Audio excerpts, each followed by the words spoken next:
Good morning, everyone. We're about to get started. If anybody hasn't gotten a sandwich or something to drink, go ahead and do that. We are actually taping this, and it will be rebroadcast. So if folks missed it and people are asking you about it, you can refer them to Travis County Cable Channel. Does anybody know which channel it is? Channel 2, did somebody say? Channel 17. Thank you. Channel 17, Travis County Cable Channel 17. Welcome, everyone. My name is Brigid Shea. I'm Travis County Commissioner from Precinct 2, and this will be a short quiz. Anybody know where Precinct 2 is? Show of hands. You're not alone. We're sort of the invisible layer of government. But I'm really thrilled to have you all here today for the PACE briefing. We'll be telling you about it shortly, but what we're really excited about is that we get to say, we're from the government and we're here to help, and really mean it. This is a fabulous program. I'm proud that we are the first place in Texas that has enacted the PACE program. It was recently passed and then refined by the legislature, and I believe that it will help convert our commercial buildings to become some of the most energy and water efficient, at least in the state of Texas and maybe in the nation. And despite the recent rains, I think we all know our future is drier and hotter, and we will have to do everything we can to particularly conserve water. And we'll be hearing specifics about how this program will help do that. There are many people who helped us get here, and some of them will be speaking today. I especially want to thank my colleague Gerald Daugherty, and he co-sponsored this with me, and it is proof of what a truly bipartisan initiative this program is. It had bipartisan support in the legislature, and I think it was one of the few bills where the business and the environmental community worked very diligently together and were very successful in passing the legislation. Another sponsor for today who we'll also hear from is our tax assessor collector Bruce Elfant, the Texas PACE Authority Director Jonathan Blackburn, and I especially want to call out Charlene Heidinger, who's actually not with us today. She really helped birth this program through 6 years at the legislature. She's actually in another community presenting to them because they're interested in starting a PACE program as well. I want to acknowledge the Travis County staff, and I see some of them are here. If you helped in any way with this program, would you please just wave your hand so we can acknowledge you? Craig Smith, who's from the County Attorney's Office, Bob Moore from Gerald Daugherty's office, and then I especially want to acknowledge my staff. Would you all please stand and just wave so people can see who you are, and we have a fabulous staff, and I'm very proud of all the work that we do. I want to especially thank Mansour Ghouri with Petros PACE Finance. We'll be hearing from him as well. Petros PACE Finance provided the lunch for us today from Whole Foods. And finally, another sponsor, TRIA. I hope this briefing will be informative and inspiring to you. And please help me welcome Commissioner Gerald Daugherty for comments.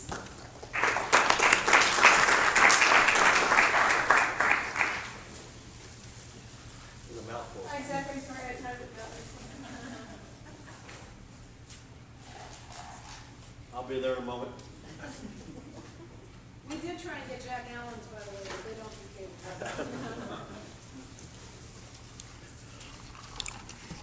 Thank you all very much for coming out today. For those that don't know you, my name is Gerald Daugherty, and I'm the Precinct 3 County Commissioner here in Travis County. I got to poke a little bit of fun. When Brigid approached me with sponsoring this thing with her, I said, now Brigid, you know, this is going to drive some people pretty crazy when they see Brigid Shea and Gerald Daugherty in headlines doing something together. So it's not a typo. I mean, this is actually something that's happened, and I'm delighted to share the spotlight somewhat with Commissioner Shea. You know, she's just about to bring me along on some of this environmental stuff, as though I'm trying to bring her along on transportation.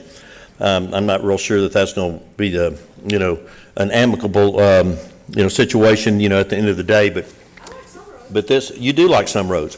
But in all seriousness, I mean, this program was something that we realized very early on that push politics aside, push policy aside, because there are some things that just make sense. And this is one of them. Anytime that we have the opportunity to allow business to operate in our community where they are taking less, from the environment and from out of the business community with regards to, what it costs people to operate, that is definitely a win-win. We are delighted to have an esteemed panel with us today that not only will be able to make, a great presentation. I've seen one before, and I will tell you that I learned a lot myself from this. But I want you to know how much we appreciate you taking the time to come and be with us today, and hopefully this will be very fruitful for you all to take back and to spread the word, because quite frankly that's what we really need to have happen in this community with the PACE program. Enjoy yourself today. Again, thank you for coming out. Have we taken care of parking? Bridget, we have taken, so everybody, if they parked in the parking garage, and you know that if you did park in our parking garage, if you will see one of us, at the end of the day, you won't have to go through there and pay for your parking, so make sure that you take advantage of that. Thank you all again for coming out. Have a wonderful rest of your day, and hopefully this will be a very informative program for you all.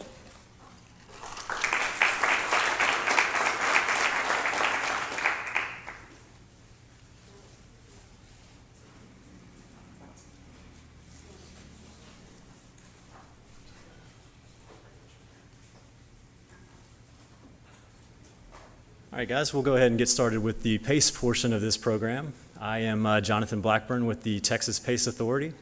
And the way we're going to run this today is I'm going to give a little overview about PACE, what is PACE and how can you access it. And then we're going to have a question and answer session with our panel that we have here. So to start with, Jonathan, I forgot to introduce Bruce. Introduce himself. oh yeah, sure. So before I start, I'm going to ask Bruce Elfant to come up and give us a few words.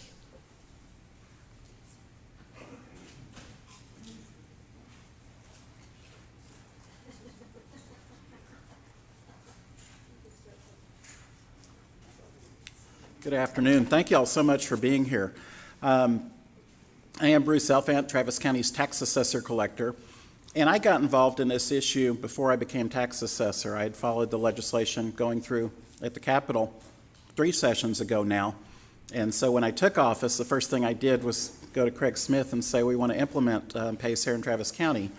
And Craig and Elliot looked at the statute and said it looks great except for one thing. It doesn't give you the authority to implement the PACE project. So that was a little defect.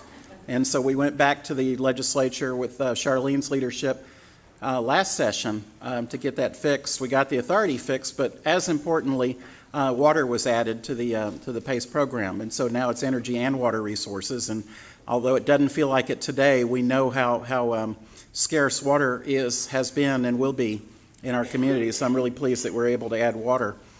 So why is PACE important? Ryan Robinson, who's a City of Austin demographer, says that by 2030, Austin, Texas is going to have 3 million citizens. We're not at 1 million right now. And by 2050, we will have 4 million citizens. They're not bringing energy with them, and they're not bringing water with them. And so what we got is what we got. And it's going to be important for our business community if we're going to have a strong business climate to help them lower their costs for energy and water, which will be going up because of its scarcity. And it'll be important for these resources to last farther, to go farther for our citizens, for the 4 million people who are going to be here, whether we wanted them or not. So how does PACE work from our perspective? The PACE Authority is going to be involved with vetting these projects and submitting them to the Travis County Tax Office. We will vet them with our county attorney, and we will approve the lien on the property, which secures the loan, and we will send out the bills that will look like a tax bill, but there will be a bill for the PACE project. And should there be any delinquencies, Travis County would collect these delinquencies just like we collect delinquent property taxes. And given the vetting of these loans, we really don't expect to see delinquencies, especially with the quality of organizations that are looking at borrowing money, certainly initially. So it's very exciting. We're looking forward to our role in the PACE project. And I'm looking forward to signing the first PACE project. I have my pen ready to go. But more importantly, we're looking forward to being able to measure the savings for our business community and the savings of our scarce energy and water resources. So we're very, very proud to be a part of this project, and we certainly hope it's going to serve our community well. So thank you all very much.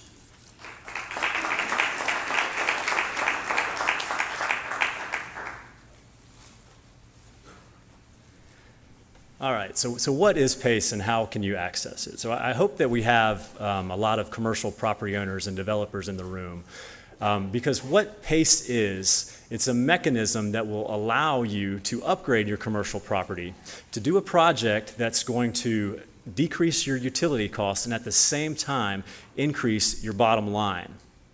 Now, it's worth first going through an explanation of what exactly is eligible for PACE.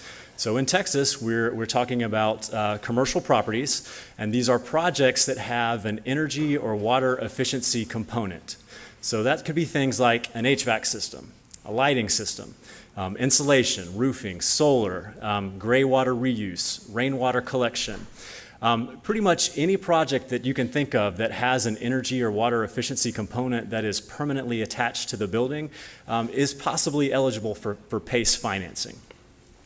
Now, I mentioned that PACE financing is open to commercial properties, so that includes typical commercial properties like malls, retail, commercial office buildings, but that also includes other things like residential multifamily buildings, so apartment complexes.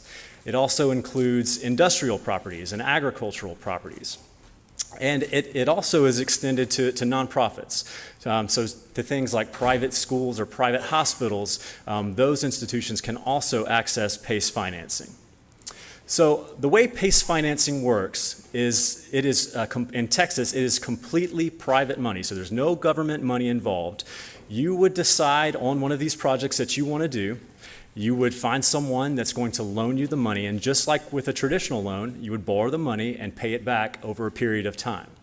Now, the difference between PACE financing and conventional financing is that PACE loan actually gets secured by an assessment on the land itself. So that is a mechanism that's equivalent to the property tax. So in essence, you have voluntarily agreed to pay back your loan through the same mechanism as the property tax. Now, if you've never heard of that before, it is rather unusual, and I'm sure you would ask, why would I want to do that? And what I hope to show you is that using that mechanism solves a lot of the problems that traditional financing of these types of projects would encounter, and hopefully allow more of these energy and water efficiency projects to get done. So I'm going to talk about a few of the big problems that using PACE financing as opposed to some other financing means solves. So the first one is the problem with Simple Payback. Okay, so if you're going to do an energy or water efficiency project, a lot of these projects are very expensive, and they take an extended period of time before they pay for themselves. So traditionally, your options would be to pay for it out of pocket, and maybe you don't have that kind of money, or you don't want to spend that kind of money up front. Or you could go to a bank and try to get a loan for one of these projects. And if you were to do that, most banks will give you maybe a 3 to 5 year loan tops. And just looking at it financially, if you have a project that has a long payback, but you're only able to finance it over a short period of time, that project is going to cost you money. What PACE does is, because it's secured by an assessment on the land, it allows you to get a much longer term of financing, so 10 years, 15 years, maybe even 20 years. And what happens when you finance these projects over such a long period of time is that it becomes cash flow positive from the very beginning. So in essence, what you do is you do one of these projects, and your utility savings every year are going to more than offset what you're paying for the loan payment. And that difference there is positive cash flow from day one, or as I like to call it, happiness. One of the other problems that PACE solves with commercial properties in particular is, let's say we have a property owner that has a building.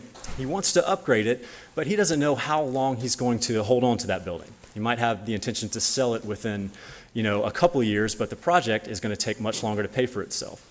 So traditionally, if you had a loan, you would have to pay off that loan before selling it.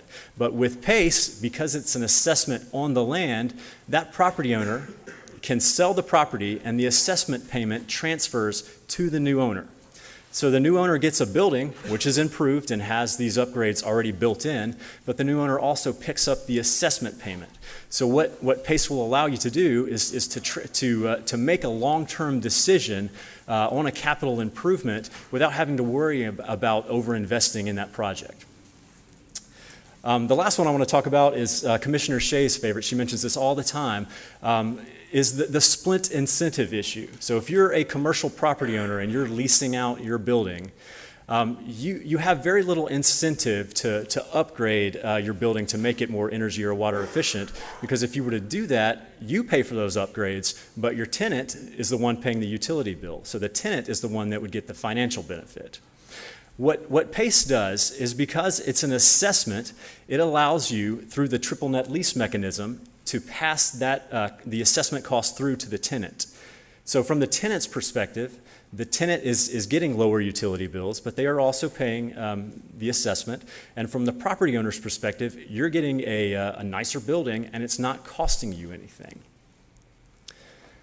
So I'm a numbers guy, I'm an engineer, and so I love to show numbers examples. So I want to just consider a case study, a theoretical case where we have a project and we want to compare PACE financing to paying for it out of pocket, self-financing, or a conventional loan.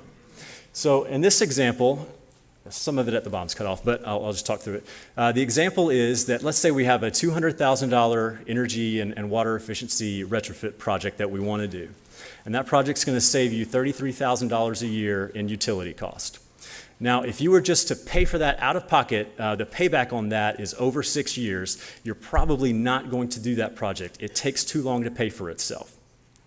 So let's compare that with two alternatives. Let's say you can get PACE financing for 20 years at 6.5%, and let's say you could get a conventional loan for 5 years at 4.5%. So in those three scenarios, we'll first start with the out-of-pocket scenario. You are realizing those utility savings immediately, so all $33,000 of that comes back to you every year, but the problem is that you've spent $200,000 up front. So the first year, you're in the red. The second year, you're in the red. And even when you look at it over, if you net present value it over a 10-year period, you're still in the red, and you're probably not going to do that project for purely financial reasons. So your other option is to take out a conventional loan. Like we said, a 5-year loan, a pretty competitive interest rate. But even that, because the project is so expensive up front and has a long payback, the loan is costing you more each year than you're saving in utilities. So even taking out a conventional loan, you're going to be cash flow negative for the first 6 or 7 years. With PACE, because you've extended the assessment over the 20-year period, however, you're cash flow positive from day one. Your assessment payment is less than what you're spending on utilities. So my advice to contractors and to property owners and to developers of these projects is to when you consider PACE, to not look at it from a simple payback perspective, but rather from a cash flow perspective. Because with PACE, you are cash flow positive from day one. As you can see just from the chart, the conventional loan and the self-funded option, you are in the red for at least 6 years, whereas PACE, you're cash flow positive from day one. And as we mentioned, happiness is positive cash flow. So what can PACE assessments include? So the idea with PACE is that we roll everything into the assessment. So it's going to cost you nothing out of pocket. So that means you're putting in your equipment cost, the labor cost, any engineering costs that get rolled into that. Essentially everything that is associated with the project can get rolled into the financing so that nothing comes out of pocket. And before we turn over to the panel, I just want to give an update on where we stand with PACE. So as the commissioners both mentioned, PACE is available in Travis County today. It's the only place in Texas. March 24th, the program was passed. So if you wanted to do a project and use PACE financing, we could do that immediately.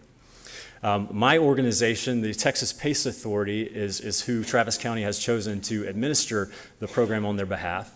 So what we would do is help you put together an application. We would look at your application and your project, make sure it meets all the statutory requirements, and put together the set of legal documents that would have to go into the PACE project, and we would follow that project all the way through to when the loan closes. And Bruce, I hope that pretty soon we're going to have some projects for you to get your pin out for. So what I want to do now is I'm going to ask, we have a panel of folks that have some experience in various aspects of PACE. Christine, starting with you, I'm going to ask the panelists to come up here to the podium, give us an intro of yourself, tell us what you do, and maybe your experience with PACE. And once you've all four introduced yourselves, we'll go right into the question and answer panel session. So, Christine.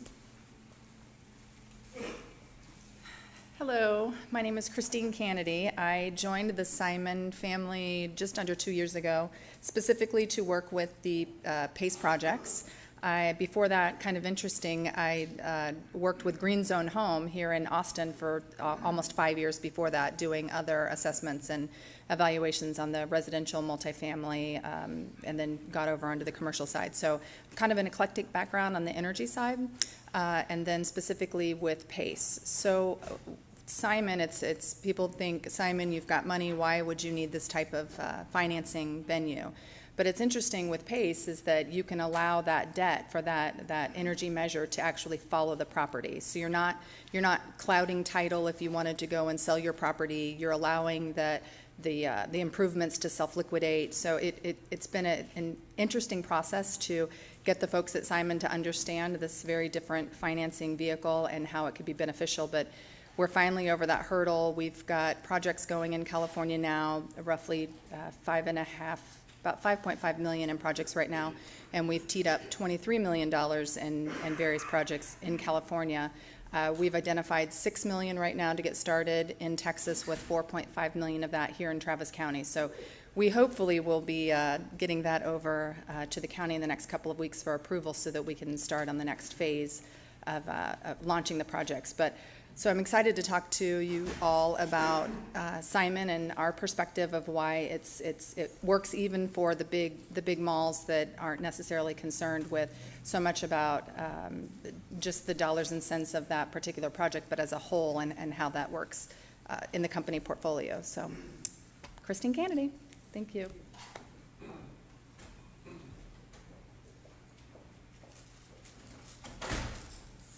Hi, I'm Mansour Gori with Petrol PACE Finance. We are an Austin-based private lender focused specifically on the commercial PACE market. We have a national platform and have been involved in projects throughout the country, specifically Michigan, Minnesota, Florida, and California, as well as Texas. Right now, we've got about $45 million in projects that we're evaluating. We've got term sheets out to about $9 million worth of projects, and really excited that Texas has finally passed its first PACE district in Travis County, and looking forward to it being rolled out throughout the rest of the state. I think Texas is going to be a really big opportunity for PACE to be successful, and we look forward to being a part of financing as many projects as we can here. So I'll keep it really short so we can get on to the questions, which is why I know you guys are here. Thanks.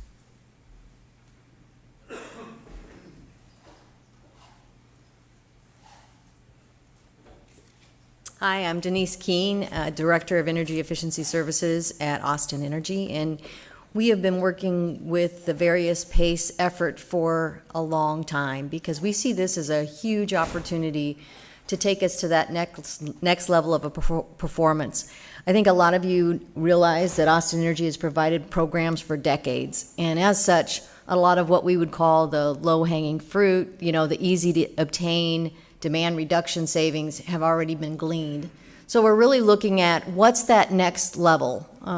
What is that next, when the iPhone came along, it made a huge difference, right? We all now are attached forever to our phones. And so we're looking at what is that in energy efficiency? And we see for both multifamily and commercial, PACE being that potential to really take us to that next level. As such, we're looking at different things in which we can assist both the customers, the contractors, the assessors, the bankers, all of them in what way we can assist. And we're focusing on marketing, outreach, as well as can we provide extra incentives for our programs that would help make that bottom line look even, I believe you said happy, even happier. So those are the kind of things that we're looking at. We're anticipating more and more feedback and input from people like yourselves, because our focus on multifamily and commercial really is to provide that initial assistance through rebates to buy down those energy efficiency improvements that really lead to a more efficient building, a more comfortable building, and for you on a bottom line is happier tenants who continue to stay there and have high customer satisfaction. So we're looking to team together with all of you. Thanks.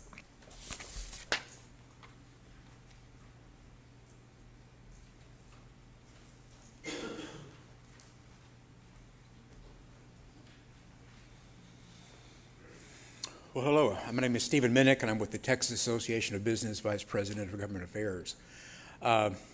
Bruce talked about the tracking the PACE legislation back from 3 sessions ago. We were peripherally involved in that. We're aware of it. But its focus was primarily on residential properties. And with some issues with Fannie Mae and Freddie Mac over whether or not we could actually extend PACE financing to residential properties, that kind of effort and opportunity kind of fell by the wayside. So the focus session before this last one was on commercial properties, industrial properties, and as we pointed out, adding water to the mix in Texas, because water conservation was equally important to us as far as energy conservation. One of the hardest obstacles we had in the legislature in dealing with getting PACE passed, though, was just the perception that there's got to be something wrong with when the Association of Business and the Environmental Defense Fund are on the same page on something. And so we spent a lot of our effort just trying to convince people, no, this is real. No, we actually are both agreeing on this, and there's no hidden agenda, and we haven't been brainwashed. We actually are, we do see some benefits here. You don't have to accept the science of, or lack of science, if you want to look at it from that perspective of air quality. You don't have to believe in global warming. We can all come together and agree that if you can save money by reducing energy and water conservation, that makes good common sense. If you can increase business activity, increase employment, increase local tax revenues as a result of that, that makes good common sense. And so much of our effort during the session, and Charlene and I had many of these meetings, trying to convince members of the legislature that there's not some secret thing going on here that you need to be aware of. This just makes common sense for everybody. We'll talk a little bit more about the benefits in a minute. Mansour talked about the issue with the financing. Those benefits that we talked about are all very real. One of the other ones that we don't talk about very often is the fact that if you're financing a project through PACE, that goes on your balance sheet as an operating expense. It hasn't affected your creditworthiness. It hasn't affected your credit rating. You're actually paying for a property improvement on the operating side of your budget, which is a huge benefit to companies. We talk about local governments, Austin, Travis County. And we are very, very pleased that Travis County has stepped up to be the first poster child, if you will, to show other counties and other jurisdictions in Texas this actually will work, and you're going to be sorry you didn't sign on as early as Travis County did. But one of the real benefits is Travis County is growing quickly. Imagine the benefits of being able to serve a growing population by freeing up a kilowatt hour of power or an acre foot of water, actually serving that growth with your existing resource base. You're not having to build new controversial water and wastewater treatment plants. You're not having to get into the debate about where should our power come from tomorrow to meet the growing demands of our growing population. Because you're going to serve that growing population within your existing resource base and stretch it as far as you possibly can, which your ratepayers are going to appreciate. But imagine once this grows beyond Travis County into the parts of Texas that aren't growing. Think of the benefits of being able to serve the HVAC contractors and the other trades in small towns that aren't growing. They actually now have a new business base without having to add any population whatsoever, because every one of their commercial property owners is going to have an opportunity to grow business even with stagnating populations. Maybe a few of those people will decide not to move to Travis County and add to our growth problems here on I-35. So we see a lot of benefits across the board to this. It makes sense. It was an interesting opportunity to come together with people that we're, quite frankly, often on the opposite sides of. And so we look forward to the successes here because we think that's going to inform other counties and other jurisdictions in Texas that you made the right choice here. So thank you.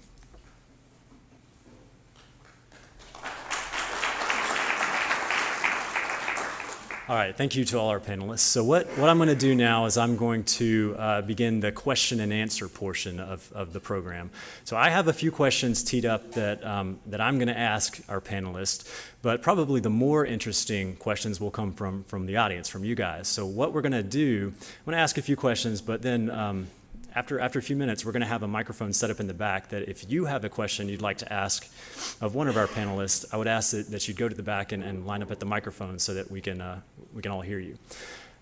But I'm going to start with Christine. So Simon Properties, you guys are a mall developer. So you have a lot of tenants at your malls. I would like you to talk a little bit about how have your tenants responded to you guys doing these projects and using the triple net lease mechanism?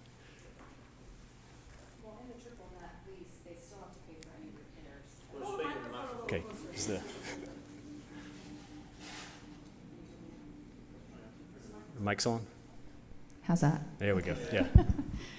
So under the lease agreements, like most of your leases, the tenants pay for repairs. If you've got something to a common area, you're going to pass that along to your tenant anyway. The problem is that traditionally how we were doing it was in phases. So say, for instance, you would take an HVAC retrofit, and by nature of the malls, we could have 50 RTUs sitting up on the roof. So we might replace 5 of them this year, 5 of them next year, 5 of them the following year, and so on and so forth, and we'll phase it. Well, this cost is so much more to the tenant because you have to pay for that rigging all over again. You don't get the benefit of volume discounting and trying to get the entire measure satisfied in one go at it. Your labor bits are coming out higher. So in using PACE, which, and I'm not going to sugarcoat it, it was an uphill battle internally just because, as Stephen Minnick was saying, everyone wants to know what's the catch. So we were kind of waiting to see what shoe's going to drop with this. So Simon moved slowly and thoughtfully and carefully through the process to make sure that everything that was presented to Simon was accurate in the fact that it is an off-balance sheet, self-liquidating debt type scenario.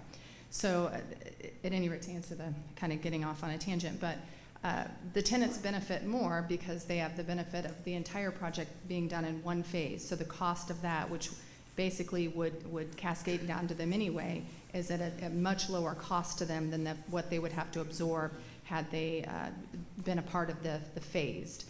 The other thing on the tenant lease for our side of it is that it's based on what your tenant share is, so square footage, for example. So that tenant might not be receiving the benefit of those 5 RTUs that were put in on the north wing, but by nature of the lease, you're part of the kitty. So PACE has a way of evening the playing ground for all tenants because everything is done at once. So you're not just focusing on if you're next to Macy's or you're next to another anchor, and so you're going to get the better lighting or the better water feature or whatever that could be. All of the tenants, even the mom and pops that are on a less traveled corridor, has the benefit of all of the new RTUs, all of the beautiful LED lighting. So it was a way for Simon to also even that playing ground with tenants that might not feel like they had a fair shake against the more national accounts.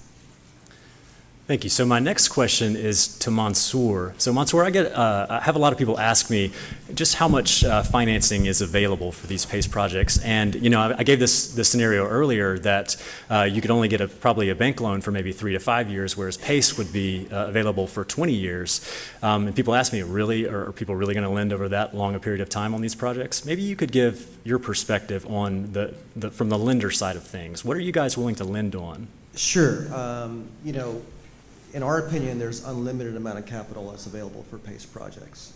There are a lot of pension funds, insurance companies that have asset liability issues that they've got to solve.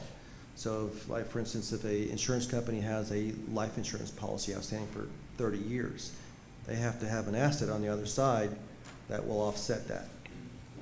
And PACE provides one of those structured instruments that they would actually like. It is a long-term, good-yielding, fairly secure asset that they can offset their liabilities with. So, for instance, our investors are these very large insurance companies and pension funds, and what they've told us is that they're about $15 billion short on their fixed income portfolio. So there's plenty of access to capital when the market opens up. Thank you. So just to be clear, you said there's an unlimited amount of capital? So if anyone asks me, is there money available for PACE projects? I mean, you've heard it. There is definitely money available. Denise, I'd like to go to you next. So you're with Austin Energy. Austin Energy has been a big supporter of PACE, and it has some pretty robust commercial rebates. Maybe you could talk a little bit about how PACE would fit into Austin Energy's commercial rebate portfolio. We've looked at... And the microphone. Oh, that's right. Usually I don't have to be told to be louder, so... But we've looked at a lot of different scenarios, to be honest, because we see this, as I shared earlier, something that could take us to the next level. So internally, what we're trying to decide in working with the key stakeholders is which one of these scenarios will have the most impact to both the owners, the tenants, and of course the lenders, so that we get the right combination. What we see really is to have extra rebates to help with that first cost reduction. But we also see some of the consultative roles as a piece of the inspections that we do afterwards to validate the work that you are having, which of course that kind of certification would assist you when you're talking to your tenants about these costs that you're passing on to them. So that we see our role also in outreach, explaining to different customers in different forums what this program can mean to them, what the bottom line impact could be, as well as he was sharing the cash flow, and marketing. So we see our role in a lot of different aspects, and we're really working with the different entities to develop it. So if you have some insight in which you think one of those particular avenues or combination thereof would really have a great impact to you, let me know. Thank you. And my next question is to Steve. So Steve, you talked about the legislative process, about how you had kind of both sides of the aisle on board with this. Maybe you could talk about the perspective from some of your members as the Texas Association of Business. How has the business community received PACE over the past couple of years? Well, I think the reaction has been very positive, although we've had the same obstacles everybody else has had about convincing them that this is a win-win-win solution. There's not some catch or some trick behind it. I mean, we represent businesses, and our motives, quite frankly, in this were very selfish. We wanted businesses to have more work to do. I want every HVAC contractor, plumbing contractor, lighting contractor, engineering firm in the state to say that as a result of our efforts, collectively, we increase the base of business activity in the state of Texas. That increases tax revenues, it increases local property values. If we can grow our economy naturally through natural growth in the economy without having to increase property values or increase taxes, that's a win for everybody. And we also represent the chambers of commerce in Texas, or almost most of them. We've done a lot of work going around to the various chambers of commerce to get them on board about motivating their members as well as our local government participants to look at this closely, understand what it means, and get on board, because we've always viewed this as sort of something that's going to build on success. And that's why we're so excited about the effort in Travis County, because when the surrounding counties realize that the contractors in Austin have more work to do all of a sudden, they're going to ask why. You know, why is the waiting list for new HVAC units in Austin so much longer than it is in Hayes and Williamson and the surrounding counties or other parts of the state?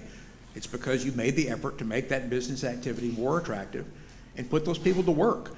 I think the taxpayers in Travis County will be, you know, they may never see the real numbers, but I know that Bruce will be working hard to explain it to them, that in essence, because of the effort you've made here, your tax obligations are now lower because you're generating tax revenues naturally through growth in the economy.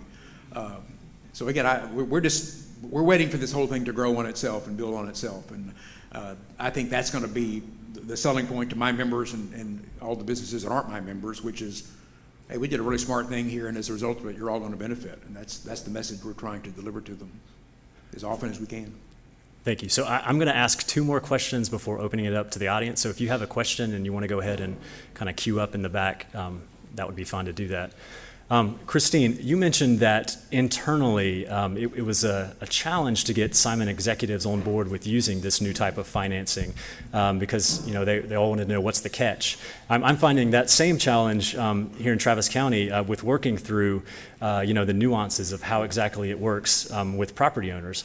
Maybe you could talk a little bit about how did you overcome those challenges? How did you get Simon executives comfortable with using this type of financing? It really is the age-old saying that if something sounds too good to be true, it typically is. So for Simon, what had to be done was these one-off PACE projects. So in 2009, it was a small project in Santa Rosa for roofing. So went forward with that project, kind of a wait and see to see if there was any issue with tenants, any issues with the tax billing, if there was any issue internally, and everything was fine. It was smooth sailing, no issues. So then they did one in Connecticut and then one in Michigan. So there was just these little one-offs before it was a full onboard launch to do it.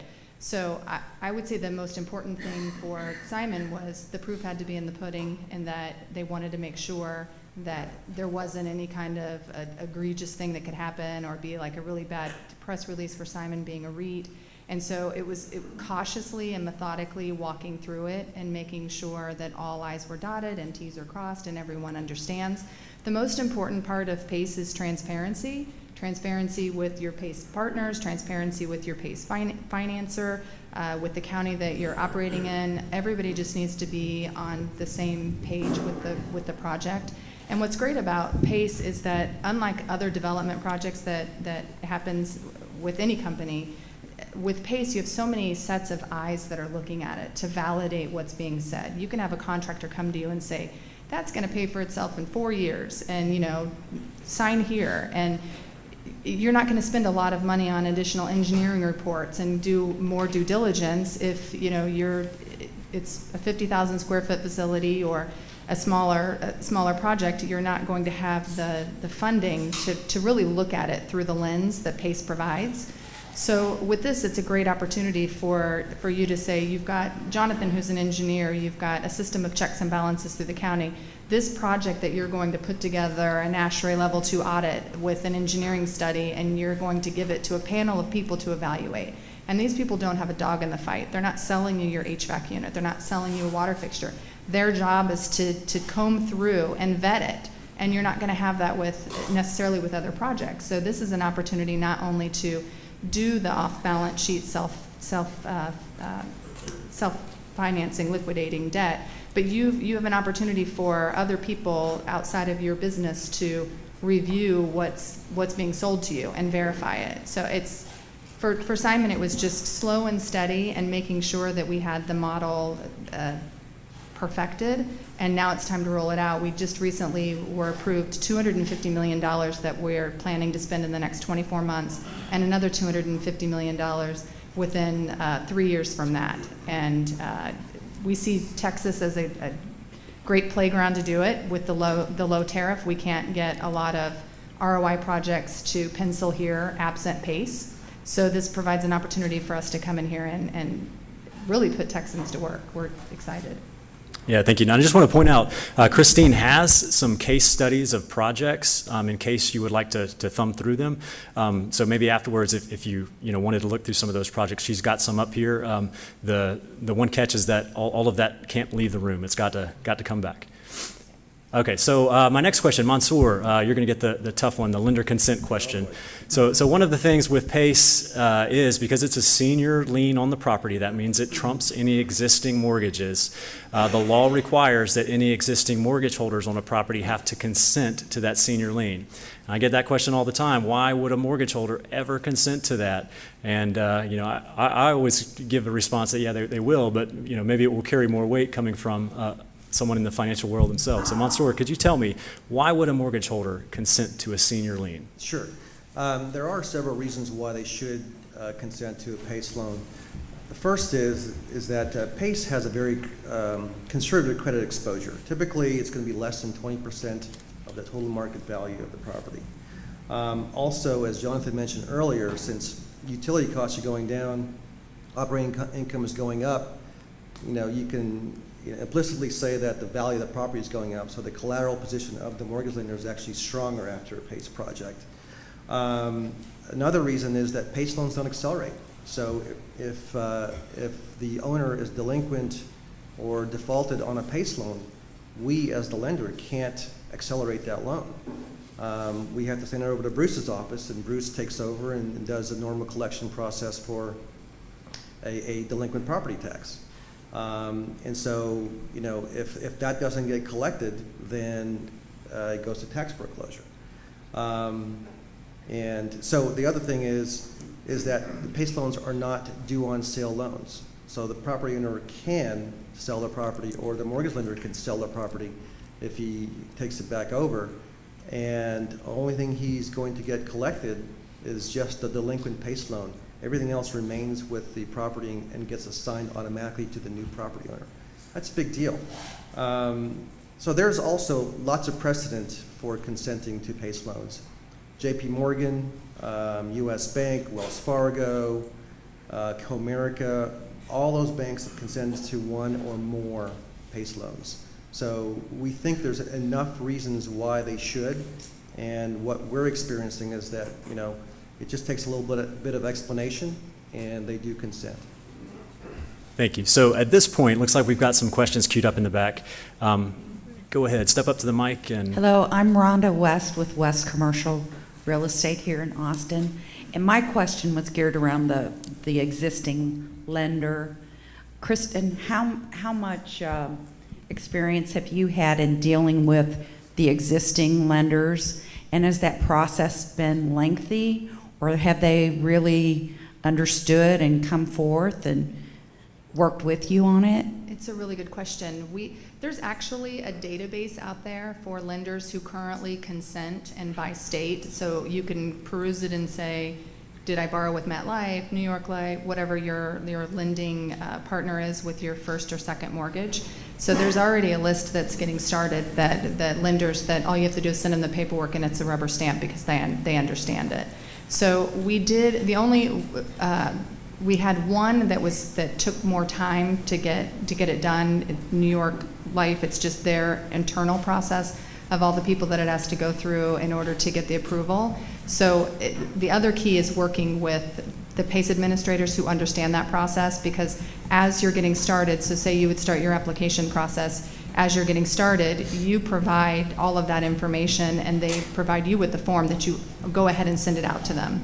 So, and just kind of take their temperature and say, is it going to be an issue, is it not? And then there are resources within that PACE authority that they could have another lender consult with them about what that loan means if this is new to them. But the thing that we're noticing is that most lenders are aware of this and like he was saying, approve, because it's approving the actual property. But my recommendation would be, just when you're getting ready to start your project, go ahead and get that ball rolling too, just in case it does take 60 days, 90 days, and then your project's stalled because you're waiting for the consent form to be signed. Exactly. And the second is, I understand when you're doing the project, you bring in your own lender.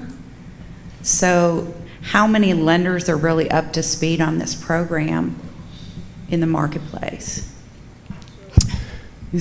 I'm unbiased, I'm not a lender. I can tell you that if you don't get a good lender, your life is going to be more complicated.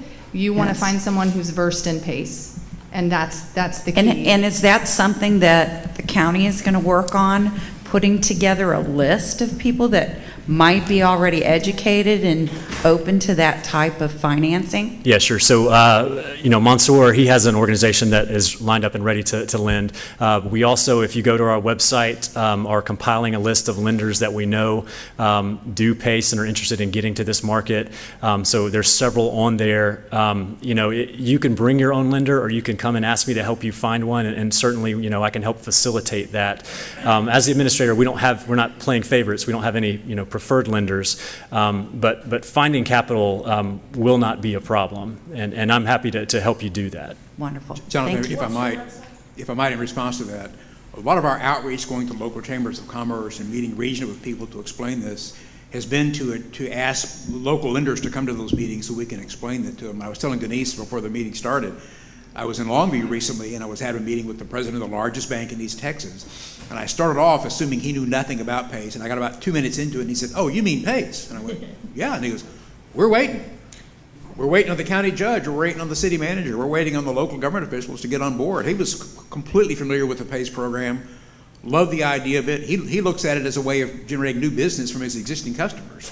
He's going to sign those documents because he wants another transaction fee on his existing mortgages. So I think the bankers are very much, for the most part, on board with this. They have a lot of questions, and they're like everybody else. They're going to have to be shown that it works. But there's been a very significant infiltration of awareness of this in the banking community, even if they're not actively doing it locally. So. Yeah, so TexasPaceAuthority.org, there's a list of probably 5 or 6 lenders on there already, and that list will be growing. So Hi, my name is Tom Schneider. I'm with Simon Property Group. I have a couple of questions. One of them is a 2-part question. The cost of the qualification, what kind of soft costs there would be in doing the studies that would be required, and possibly, Mansour, what kind of rate and term are there on this sort of transaction? Yeah, so I'll start. So PACE, the law does require you to do an energy analysis where essentially you come up with a baseline for your project and then show what the energy use will be after installing the project. So you do have to do some energy modeling there, and those energy savings or water savings have to be verified by a third-party engineer. As far as the cost on that goes, Christine, you guys have actually done some projects, so maybe you could talk about kind of the engineering behind that, and then let Mansour talk about the financing. It really just varies. I mean, it depends. You've got firms that will charge you per square foot, and they might charge you a penny per square foot, 2 cents per square foot, or they can give you a flat rate. I mean, with Simon, it's all negotiated where it's a flat rate. It's based on volume, so I think it would be dependent on the person who's going out. If you have one building, or if you've got several buildings around the city, you just would negotiate that rate accordingly and to get your costs down. But yes, it's an engineering study, and it could be anywhere from $20,000 to $80,000, but it's all recoverable through PACE. So once you go forward with your PACE project, that money it comes back to you. Yeah, right. This is why, I mean, let's look at it not from a simple payback perspective, but from a cash flow perspective, because those costs get rolled into the financing. So even though they're there, when you finance them over 20 years, you're still going to be cash flow positive. And then rate and term on the financing.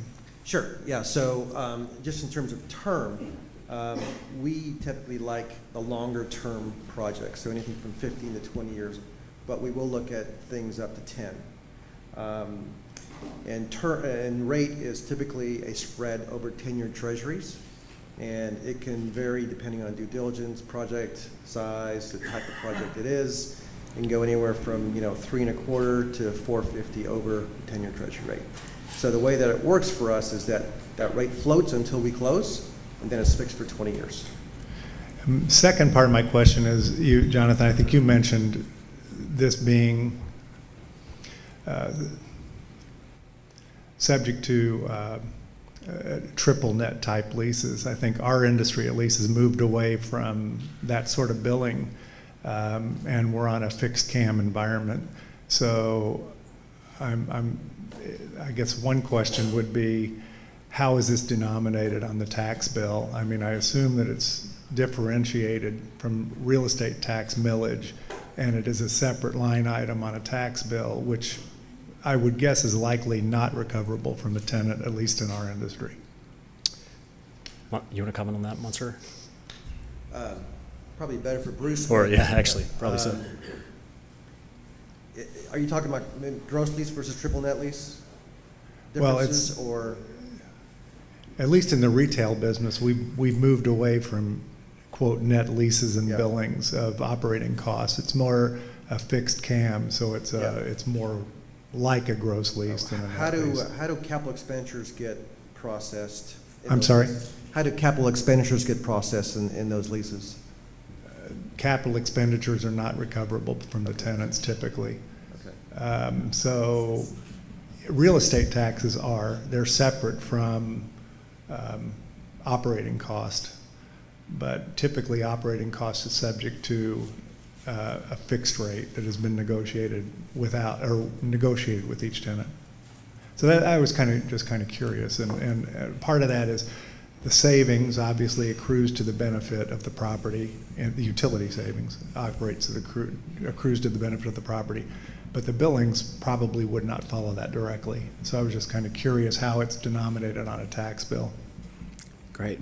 We had a lot of discussions when we were putting together the model for the Texas PACE program, realizing that we really couldn't be like California or other states. We had to create our own model that would work. We will be sending out the tax bill from the tax office. It will not be on the face of the tax bill. It won't be another line item below your school taxes and your county taxes and all. It'll be a separate page. But it'll be on, tax office letterhead with our seal.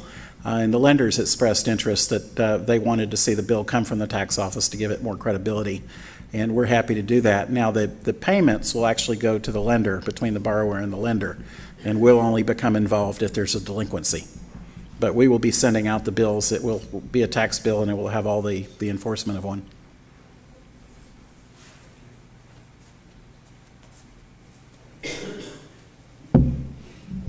Hello, my name is David Cox, CEO of Go Big Solar. My question, I think, maybe to you, Jonathan, regarding qualification for the PACE program. You had mentioned that agricultural businesses could qualify. Does that imply then that it would be okay to do a ground-mounted solar system? Does it have to be permanent? You said something about permanently affixed to the building, but in this case, it might not be advantageous because there may not be a lot of buildings. Right, it has to be permanently affixed, and it has to be on a developed lot. So what that means is ground-mounted solar, I think, will be a challenge. This is probably better. It's probably a better discussion to talk about in the context of a specific project. Generally, we're looking at retrofits to buildings, but I think we'd have to talk through a specific project before answering that question. Someone else has a question. Could you go back? Okay. Kathy, you want to ask a follow-on question? I was just thinking, as an extent, not necessarily ground mount, just a carport. So yeah, solar panels on a carport would be fine. I don't think that you could use PACE to actually build the carport, though. In a parking lot of a main, let's say, a mall decided to build a shared structure, would that be considered part of the mall, or if it's not on the buildings, would those be easier to do than just to ground out in a field somewhere? Right. So that probably sounds okay. Like I said, it depends on the specific situation, and really for our first projects, we're going to be very conservative with how they work. Jonathan, repeat that question so everybody can hear. Okay, sure. So Kathy's question was, so she asked about car parks. Could you put solar panels on a car park? And the answer is yes, you could certainly put solar panels on the roof, but probably could not use PACE financing to pay for the building of the structure itself. Jonathan, if I might, there is a provision that, and this is one of the other benefits that gets overlooked. The PACE statute does allow ancillary improvements to the property to accommodate the improvements that you're making for water conservation, energy conservation. So for instance, if you had to move a wall to accommodate the installation of new equipment, and you've been waiting for years to replace that wall anyway because you didn't like it where it wasn't in the right place, there are opportunities, I think it's up to 20% of the total project value, 15 or 20%. So there are opportunities in PACE financing to make other ancillary improvements to the property that accommodate or are necessary because of the changes you're making. And you asked about ag. All the statute says that has to be a permanent improvement to property, not necessarily buildings, but to property. And so we've had a lot of discussion about how this would apply in the agricultural area in terms of more efficient irrigation systems, those kinds of things. So there's a lot of details we're going to have to work our way through as projects. I think as Jonathan said, on a case-by-case basis, project-by-project basis, as these things come forward, trying to evaluate them to make sure we get as much market infiltration of this tool as possible. So. And just to let you know, we are looking at several projects where there's car dealers that are actually putting solar panels on top of their carports. So it is included in the PACE program. Hey there, Paul Caduro with the Austin Apartment Association. And I guess obviously I've been on board with PACE for some time and helped champion the cause, but in terms of now implementation and mechanics of qualifying a project from the apartment perspective, I guess my two questions are, in terms of energy efficiency and water efficiency projects, can you bundle those together and qualify them as one? And I don't know how that mechanics by which that transpires. And secondly, because units may be individually metered, how do you allocate the energy savings amongst the tenants to qualify for a project? And is Austin Energy going to consider some sort of system by which that takes place so these projects can go forward? Right. So the answer to your first question is yes, you can bundle energy and water efficiency projects together. The answer to your second question, what about when they're individually metered? So my organization, the Texas Pace Authority, we're the ones that do the initial due diligence and approve those projects. And we're just looking at it from a project as a whole, right? So we're not going to look at the individual tenant savings. I just want to know from the property perspective, the entire project, what are your savings projected? So I'm not going to ask you to... How are you going to know use figures and the like from the occupants? I mean, I don't know how you qualify the project. I guess it's just total energy use to the... That's correct, yeah. So total energy use. So, you're going to do your energy modeling for the building. Maybe that'll be broke down by tenants, but it's all going to get summed up into one number that feeds into us. Christine can comment on that, I'm sure. We've had that situation come up before in properties where it's a direct bill to the tenant from the utility company where we were trying to get a roof qualified under PACE. And what you do is, excuse me, we do a DOE standard. So you can go on to the Department of Energy website and they give you guidelines if this is the use, what the usage structure per square foot should be. Because the occupant behavior is going to be different from tenant to tenant. You might have somebody in there's baking cookies and the next person in there is selling clothes. So you really need to look at it as just an individual 4-wall box. And if you use the DOE standard for 2 watts for lights, if it's at this certain retail level, but they have a scale and a formula that you go by, and it would tell you exactly what you would estimate the baseline, and then you can back it out by changing out the more efficient measures to get to your consumption, the savings in consumption. It's really the best way to do it because tenants change and the tenant behavior changes, and you've got to find a way to normalize the behavior in that space. And Paul, I might add, your question about lumping different project elements together is very appropriate, because one of the things we haven't talked about is part of the beauty of PACE is you get to lump multitude of project elements together into one project. And you may have different ROIs and payback periods for each of those elements. The new HVAC units may pay for themselves in 3 years, but some of the other improvements you may not pay for themselves for 15 years. Under under traditional financing, the only loan you're going to get is for those quick payback HVAC units. You're not going to get the rest of the project funded. Under PACE, you get to lump the whole thing together and do a weighted average of all of the savings periods, all the ROIs, and fund one large project that may have different payback, internal payback periods, and do it all as one. And so obviously, if you're lumping various electric savings projects together as well as water, you get to do the whole thing under one project and one financing instrument, which is something that's totally impossible today under current financing structures. So. And actually, from a lender's perspective, the bigger the project, the better. There is, operating costs that go into every project, whether it's $100,000 or $10 million. And so, obviously, we like, the larger projects. So the more you can lump together, the better it is. And when you actually do your ASHRAE Level 2 audit, they have a form. You'll have a form that's populated that has all of the ECMs in it, and it takes it as a cum for the project. So so you might have something that's 24 years for a payback, but then something that's 3 years, that weighted is going to drag it under the 20, and now it's qualified. That's really important for water specifically.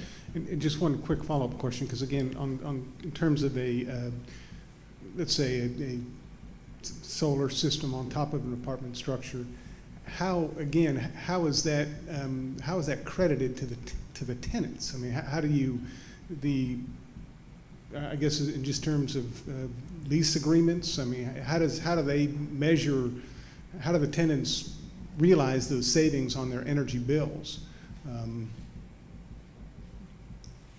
Are you referring more to the word a multifamily complex? Yes.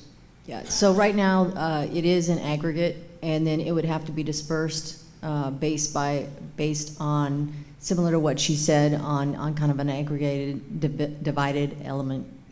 So it's nothing Austin Energy would do, it'd be the owner-manager. Right, at this time, right. Yeah, that issue is kind of, agnostic of PACE financing, right? So that would be the building owner that would need to handle that. Okay, next question. My name is Ron Prikowski. One of the things that I do is help people qualify for PACE financing, but into clean energy project development generally. My question will be for Jonathan. It's actually a follow-up to what we were just talking about, which is, and maybe also follow up to Mansour. We like bigger projects. We want to fund bigger projects. How do you treat, for purposes of qualifying a project, sales back to the grid, or sales rebates from Austin Energy? But before you answer that, I just wanted to say one thing for the benefit of the group at large, from the basis of a national experience, which is this: the big driver, as we heard from Simon, for funding PACE projects is return on investment. If you do a PACE funding, you will probably get a bigger return on investment than you otherwise would have, and that's limited only by the amount of the utility savings. In Texas, that's our biggest obstacle, because electricity, although it doesn't seem like that to us, is cheap compared to what's going on in California or Denver and the like.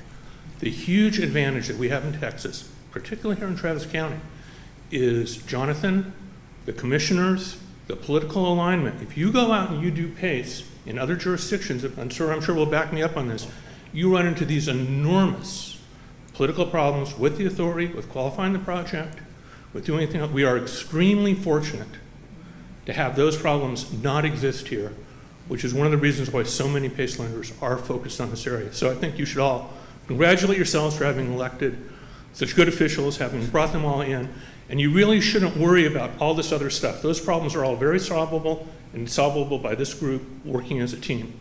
Now, to the point of electricity is cheap in Texas, but we can still make some money and do a bigger loan by financing it through PACE. I was just wondering how that worked. Jonathan, what kind of credits you gave back? Yeah, sure. So I believe the question is, how are we going to evaluate these projects? And you specifically asked in the context of sales to the grid.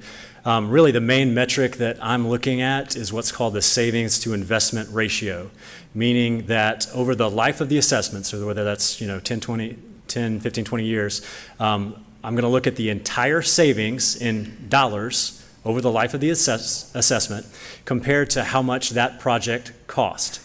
So that's just a simple ratio, and I'm looking for that ratio to be greater than 1, that you saved more than it cost you, right? That you're cash flow positive. Now, as far as how things are treated, sales to the grid or whatever, I'm just looking at cash flow to the project, right? So whatever the cash flow is, feeds directly into that savings line. Hope that answers that. All right, go ahead. Kathy Redson with Native. We do solar and commercial energy efficiency retrofits. I'm working with a couple of clients that are interested in this, but they're not the building owner. They rent the space, they have a long-term lease. Do we need to involve the owner of the building other than in this? If they can involve the owner enough to get them to help get the first mortgage, if there is one, to sign off that it's okay that the PACE loan is senior, can the tenant enter into an agreement on a PACE project? No. The loan has to be to the owner of the property. So they can get them involved, but the owner will actually be the one that's signing on the dotted line. Thank you. And what happens is that there's a contract put in place between the property owner and the county, where the property owner voluntarily agrees to having the assessment, the senior lien, placed on their property. Right, so it definitely has to have the owner that's going to be the one that signs that contract. Joe, you have a question? Yeah, Joe with Tenant Cloud, and I just have a general question about it. This is great. You can put together an apartment building. You can do windows and doors, insulation. You can really increase the value overall for a tenant who's going to live there for an apartment or a commercial. So if you are a property owner, or let's say you're a solar panel person, or you're looking at installing water, where does somebody go to kind of get started, to bring all this together, to really find out how to find projects? I'm sure there's a couple of people in the room that will raise their hands, but I mean, Christine, maybe you, or Mansour, maybe you guys could comment on, where would a property owner start?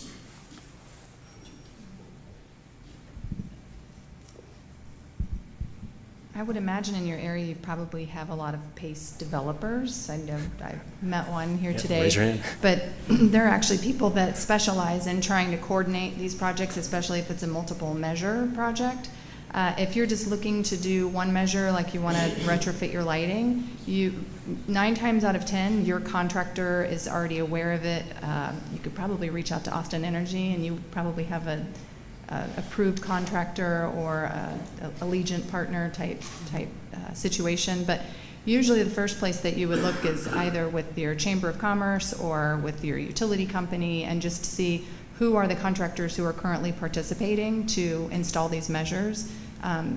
Don't know if I'd want, just somebody traveling in a truck from state to state. You probably want somebody who's here in your backyard that you can, have recourse if God forbid something were to go awry with the install. But that would be my guess.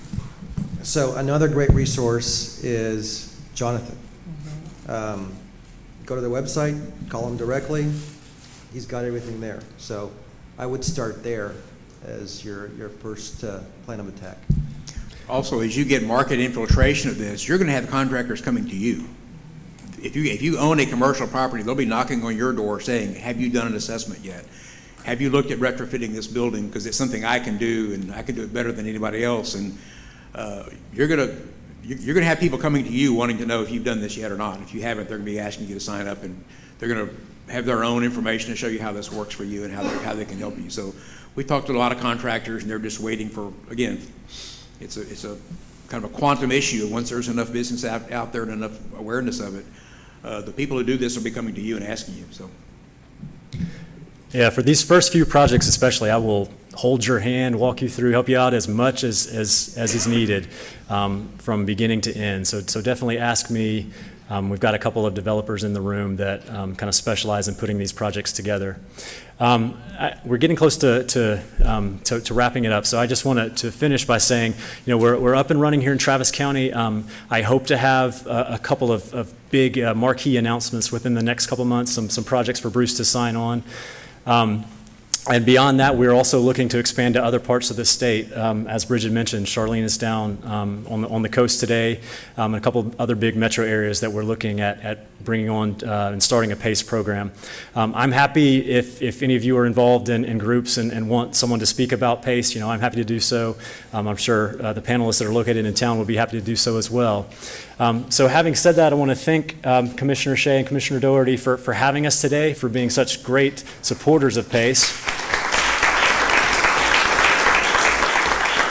And I'm going to turn it back over to Commissioner Shea. Thank you so much, Jonathan, and thanks again to all our panelists. I thought they did a fabulous job. Let's give them one more round of applause. We do have a number of resource people here.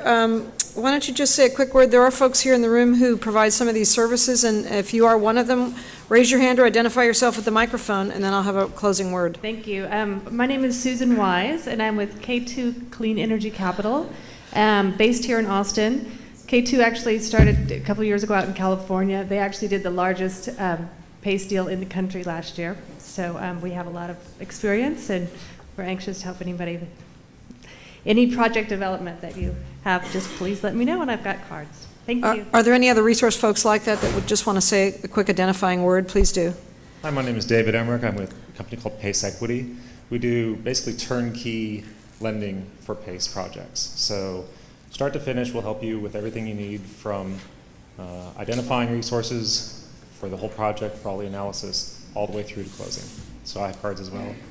Brigid, weren't you asked the two that just said if they would come up here afterwards, and if somebody Exactly. If y'all want to just stand up here afterwards, and then people can come and ask questions of you. And if there's any other resource people in the room that want to do that, why don't you come stand up here as well for any questions that folks might have.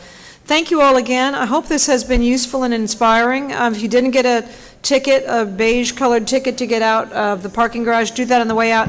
We will also email out the contact information for our speakers if anybody has follow-up questions for them. Thank you all again, and let's get these projects going and save energy and water in Travis County. Thank you.